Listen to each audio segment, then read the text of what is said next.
About a year ago, I was minding my business when I got a call from Jeff. Now, Jeff is a popular loan broker here in New Orleans. We've done a few deals together where he's basically refinanced my borrowers out into permanent financing. He says, I need your help. Now, I immediately sit up because, whenever someone goes to talking like that, you start thinking, this could potentially go two ways. It could be some crap or it could be very good. I don't know, but you know exactly what I mean. So I said, Jeff, please, this better not be no joke. He started laughing and said, don't do me like that. I said, okay, you're right. I'm listening. So Jeff starts to tell me about this property in Mandeville, which is about 30 minutes outside of New Orleans. Really nice area, a place you would love to raise your family in. The property is over 7,000 square feet, 5 bedrooms, 4.5 baths, all brick house, sitting on a huge lot. I think it was like an acre, something like that. And the ARV is $800,000. So this isn't some distressed flip sitting on the cuff of some struggling neighborhood. So I said, okay, what's the borrow situation? Because you're telling me all this good stuff about the property, but you ain't telling me the real story. Jeff was like, Anitra, slow down. I'm getting to that. And what Jeff told me next is why I'm making this video. See, most people hear private money lending, hard money lending, and they think it's a risky business. But what I'm about to show you is how a deal that a bank rejected was actually one of the safest deals we've ever done. No lie. I run Vertical Capital in New Orleans. We're a private, AKA hard money lending company. I process the loans, I structure the deals. I see the borrower applications every day. This is what I do, and I evaluate every single deal using what I call the 3 C's. Now that's the character of the borrower, the collateral, and the capacity of the borrower to be able to close the deal. If all 3 check, we fund it. If they don't, we simply say no. On this deal, all 3 checked. Let me show you why.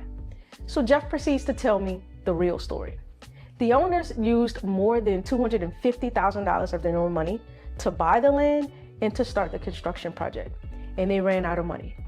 So I was like, Jeff, is this going to be their primary home? Jeff said yes.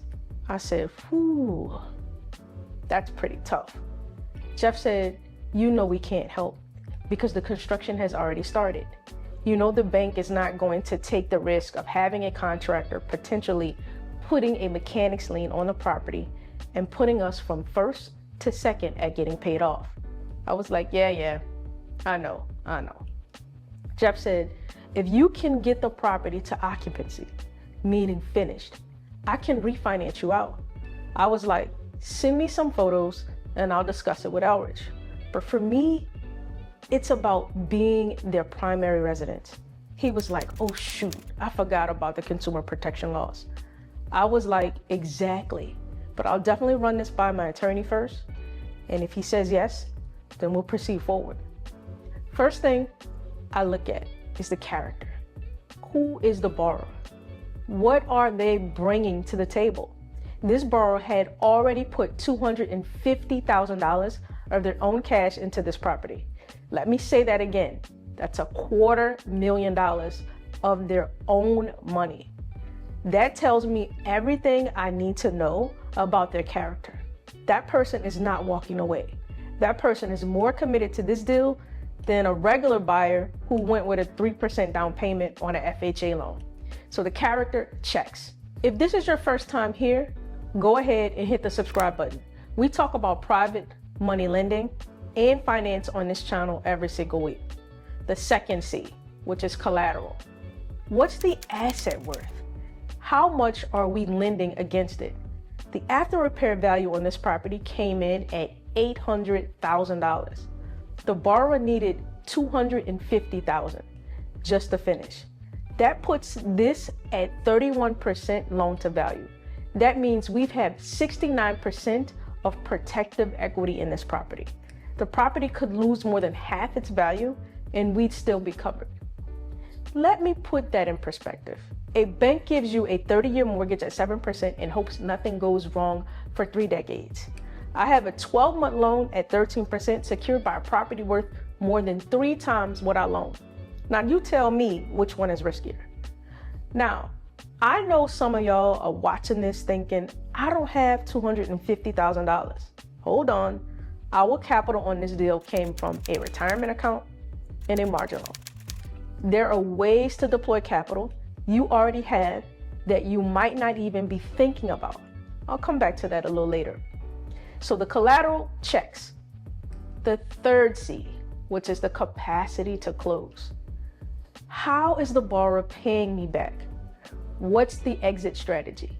Do they have enough money to even close the deal on the front end? On this deal, Jeff, the same broker who brought me the deal, was already lined up to refinance them into a traditional bank loan once construction was done.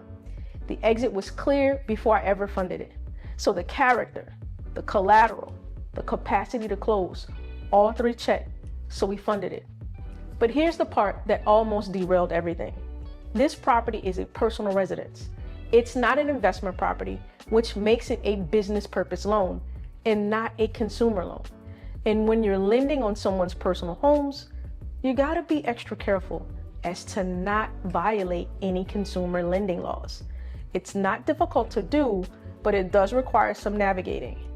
If we had just funded this like a regular investment loan, we could have been in serious legal trouble. And that's why having an attorney on your team pays for itself. We had to structure this deal properly, make sure every disclosure was right, every document was transparent before we could move forward. That's the difference between a private money lender who knows what they're doing and someone who's just doing this once a year trying to hedge their retirement account. So let me break down the profit on this deal. 3 points on $250,000, that's $7,500 at origination. The fees brought in another $1,395. Interest at 13% over 10 months, that's almost $28,000. The total gross profit was $36,888. Capital Partners earned about $20,800. And Vertical Capital netted just over $16,000. And this is just one deal.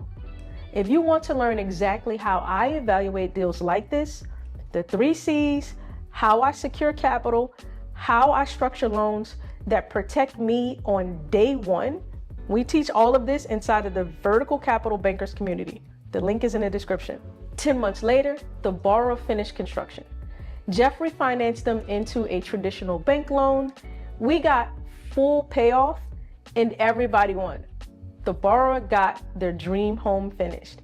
Jeff got his refinance deal on the back end, and we made $37,000 in gross profit on a deal the bank turned down. That's what private money lending looks like when you know how to evaluate a deal. And if you want to see what happens when all 3 C's fail, I just made a video about a deal we denied. That one is wild. I'll link it right here. I'm Anitra with Vertical Capital, and I'll see you on the next one.